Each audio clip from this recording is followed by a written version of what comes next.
Totoo bang nakakatakot ang bagong horror movie na to?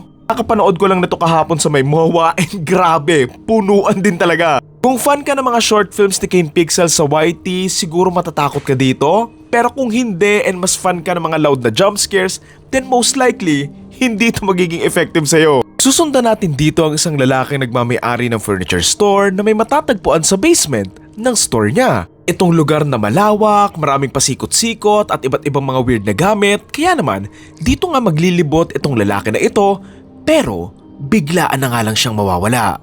Pagkawala niya, dito na nga siya hanapin ng psychiatrist niya na nasabihan nga niya tungkol sa lugar na ito na hanap nga sa kanya doon sa backrooms. Pero syempre, hindi nga ito magiging madali lalo na't nakakaligaw nga itong lugar na ito. Tapos, may halimaw pang nagtatago nga doon sa loob. Title ng movie, Backrooms. Takot and kinilabutan ako dito doon sa pool room, yung nakakalulang maraming floors na may butas nga yung gitna, yung Christmas tree room, tsaka marami pa. Would admit, this film isn't for everyone. And I would suggest nga na bago mo nga ito panoorin mo muna yung short films ni Kane Pixel doon sa YT. Hindi lang yung Backrooms but also yung Rolling Giant doon sa mall. Kasi halos ganito din yung pacing nito eh. Ang thematic and atmosphere nga sila nagre-rely doon sa takot within the film at hindi nga doon sa mga malalakas and typical na jump scares nga sa mga horror movies. Merong mga nakakatakot na scenes dito pero kukonti lang din. Pero for me, it's good enough and what I did expect naman din from this film given na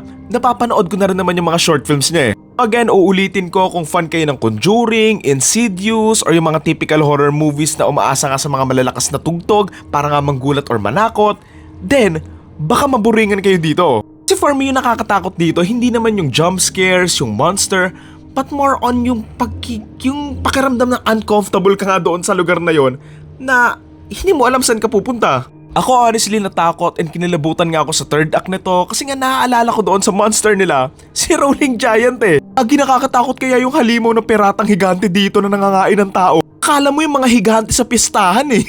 Ang nakakatakot pa sa halimaw dito kahit ang bagal niyang maglakad, maririnig mo siya habang unti-unting lumalapit sa iyo eh. So alam mo yun, kailangan mo talagang tumakbo ng tumakbo. Slow burn yung film pero once na nag-start naman na yung mga gulo, ayun, tuloy-tuloy na rin naman. What I love pa pala from this film, hindi nila fully ini-explain yung mga bagay-bagay and that's what makes the film more scarier eh. Fact na hindi nga natin alam kung ano nga ba tong lugar na to, ano nga ba yung monster na yon, kaparehas nga doon sa mga taong nakadiscover nga doon sa mismong backrooms, doon sa mismong movie. Walang rules or something, walang end or whatsoever, literal na lugar na may halimaw na aksidente nga lang nabuksan. Siguro if papanoorin mo to, much better if papanoorin mo nga muna yung mga short films and clips nga doon sa YT nga ni Kane Pixels regarding backrooms, pero not necessary naman. Tingin ko talaga may plano pa silang gawan to ng part 2 or kasunod nga, and itong movie na to, it's more on a trial or introduction nga lang sa mundong ito, sa backrooms nga, and sa part 2, doon na nga mas lalawak pa yung movie.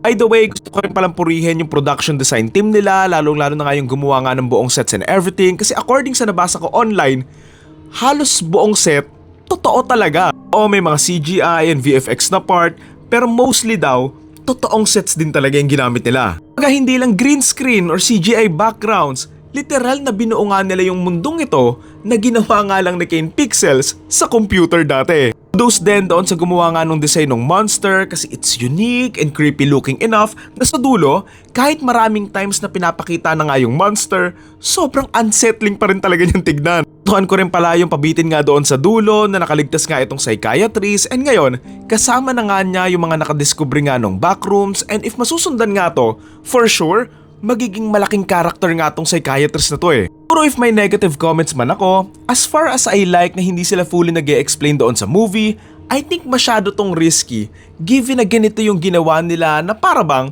required talaga silang gawan to ng part 2 eh.